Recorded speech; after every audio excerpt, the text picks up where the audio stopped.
the 13, 16, 19, 25, and 41 meter bands shortwaves, as well as on 201, 227, and 262 meters in the medium waves. We invite you to stay tuned for the news and other features.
You're tuned to Radio Moscow World Service. And now here's the news, read by Zina Levashova. But first, the main points.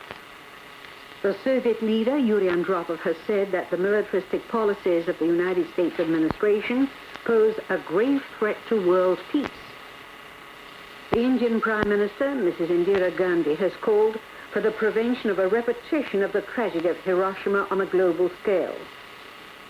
The Soviet news agency TASS has said that a settlement in Lebanon requires that the Israeli occupation forces and the troops of the United States and other NATO powers be withdrawn from the country. Those are the main points, and now the news in detail. Yuri Andropov has stated that the militaristic course of the United States administration poses a serious threat to peace. The Soviet leadership, he says in his statement, has found it necessary to make it known to everyone how it evaluates Washington's policy. The statement points out that the United States seeks to ensure for itself a dominating position in the world. This is the purpose of its gigantic programs of producing nuclear